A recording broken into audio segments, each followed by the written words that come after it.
नमस्कार सभी पेंशन धारकों का स्वागत है एक बार फिर से दोस्तों हमारे इस YouTube चैनल पर। इस वक्त की आप सभी के लिए बहुत ही महत्वपूर्ण और इम्पोर्टेंट खबरें निकल कर सामने आ रही हैं, जिसके बारे में दोस्तों आज की इस वीडियो के अंदर बात करेंगे। जहां दोस्तों पहली बड़ी अपडेट की बात करें तो मोदी सरकार EPS 95 पेंशन को लेकर एक्शन मोड में नजर आ रही है।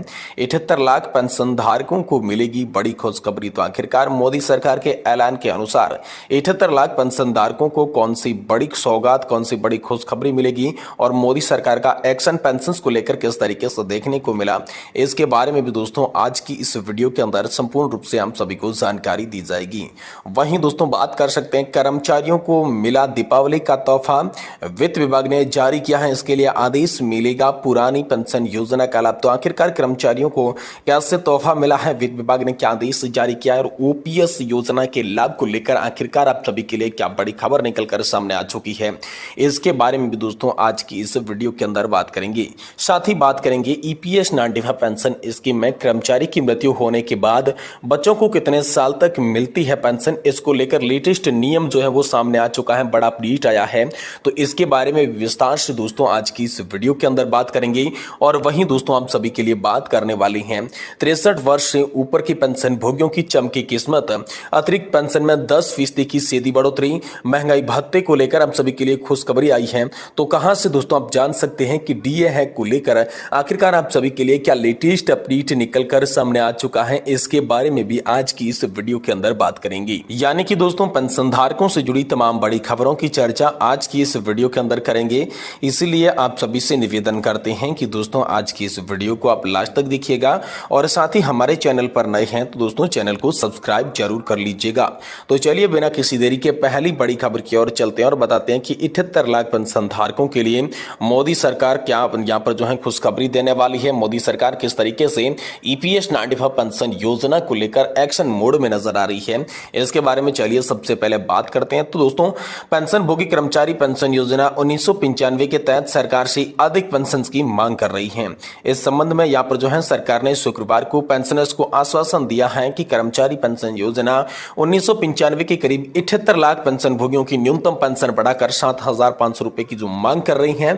पेंशन भोगियों के संगठनों ने कहा है कि केंद्रीय श्रम और रोजगार मंत्री मनसुख मांडविया ने उससे बात की है, जिसके बाद श्रम मंत्री ने उन्हें आश्वासन दिया है। कर्मचारी पेंशन योजना 1995 के तहत न्यूनतम पेंशन बढ़ाने के लिए सरकार द्वारा बड़ा कदम उठाया जाएगा। तो चलिए जानते हैं कर्मचारी पेंशन योजना 1995 के तहत सरकार क्या कदम उठाने जा रही है, जिसके कारण पेंशन भोगियों को बड़ा फायदा होने वाला है। तो आइए विस्तार से इसके बारे में जानते हैं। जी हां दोस्तों, EPS 95 पेंशनर्स के लिए औसत मासिक पेंशन 1450 रुपए की बात करें तो यह निर्णय कर्मचारी पेंशन योजना EPS 95 NSC के सदस्यों के विरोध के बाद लिया गया। देश के विभिन्न हिस्सों में लोगों ने इसका विरोध कर यहाँ पर जो है प्रदर्शन में भाग लिया। इस विरोध प्रदर्शन में पेंशन भोगियों ने न्यूनतम पेंशन 1450 रुपए से बढ़ाकर 7,500 रुपए करने की मांग की। वहीं संगठन की ओर से कहा गया कि करीब 36 लाख पेंशन भोगियों को हर महीने 1,000 रुपए से भी कम पेंशन मिल रही है।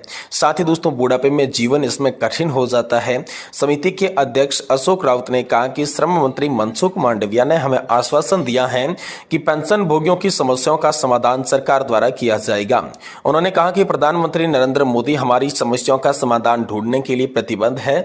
वह नियमित पेंशन फंड में लंबी अवधि तक निवेश करने के बावजूद पेंशन भोगियों को बहुत कम पेंशन का लाभ मिलता है। इस पेंशन राशि में कटौती के कारण लोगों के लिए बुढ़ापे में अपना जीवन यापन करना बेहद ही मुश्किल होता जा रहा है।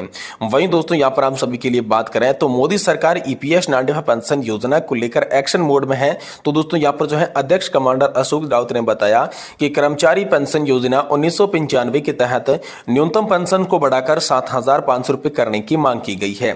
इसमें महंगाई भत्ता और पेंशन भोगियों के जीवन साथी के लिए मुफ्त स्वास्थ्य देखभाल शामिल है। इसके बाद राउत ने कहा कि कांग्रेस और अन्य विपक्षी दलों ने पेंशन भोगियों से बात की है और पेंशन बढ़ोतरी का समर्थन करने का भी आश्वासन आप सभी के लिए दिया है। तो ये बड़ी खबर दोस्तों हाल फिलहाल में आप सभी पेंशन धारकों के लिए निकलकर सामने आ रही है। वहीं दोस्तों अगली बड़ी खबर की बात करें तो कर्मचारियों को मिला दीपावली का तोहफा, वित्त विभाग ने जारी किया आदेश, मिलेगा पुरानी पेंशन योजना का लाभ। जी हां दोस्तों, आप सभी के लिए बड़ी खबर आई है। सरकारी कर्मचारियों के लिए राहत भरी खबर निकलकर सामने आ रही है। अनुबंध अवधि के कारण जिन कर्मचारियों की 10 साल की नियमित सेवा पूरी नहीं हुई है उन्हें अब OPS का लाभ मिलेगा। सुप्रीम कोर्ट के आदेश के बाद राज्य राज्य सरकार के वित्त विभाग ने इस संबंध में आदेश जारी किए हैं। करीब अब 30 दिन में अपना विकल्प प्रस्तुत कर सकेंगे। सरकारी कर्मचारियों के लिए बड़ी खुशखबरी है। पुरानी पेंशन योजना के अंतर्गत अब उन कर्मचारियों को लाभ मिलेगा जिनकी नियमित सेवा अनुबंध अवधि के कारण 10 साल पूरी नहीं हुई है। सुप्रीम कोर्ट के आदेश के बाद सरकार ने वित्त विभाग से इस संबंध में आदेश जारी किया है। तो चलिए जानते हैं कि आखिरकार वित्त विभाग की ओर से, सरकार की ओर से पुरानी पेंशन योजना लागू करने में कौन कौन से विभाग ने कर्मचारियों का यहाँ पर जो है फायदा मिलेगा। आइए इसके बारे में विस्तार से बात करते हैं। देखिए दोस्तों, वित्त विभाग के प्रधान सचिव देवेंद्र कुमार ने 10 जून को एक कार्यालय आदेश जारी किया।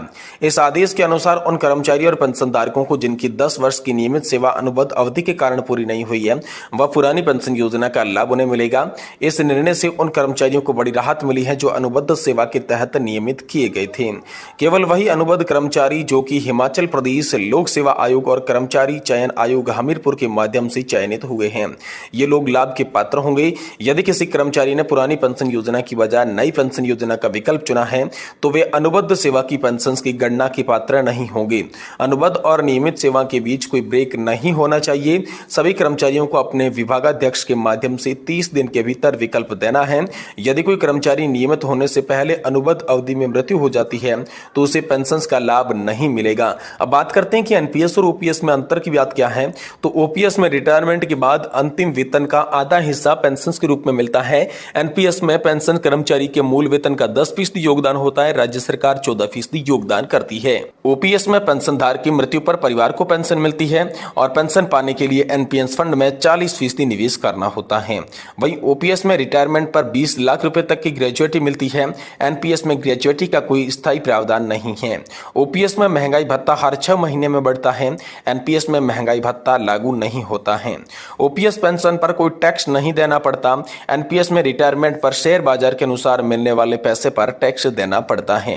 तो दोस्तों, यहाँ पर ओल्ड पेंशन योजना को लेकर बड़ी अपडेट आई है कि यदि आप हिमाचल प्रदेश की सरकारी कर्मचारी है और इस पुरानी पेंशन योजना का आप लाभ उठा सकते हैं तो जल्दी से जल्दी विभागाध्यक्ष के माध्यम से विकल्प प्रस्तुत करें। अगर कोई कर्मचारी या पेंशनर्स विकल्प नहीं देता है तो इसे माना जाएगा कि वह कॉन्ट्रैक्ट सर्विस सीसीएस के पेंशन रूल 1972 के तहत काउंट नहीं करवाया चाहता है।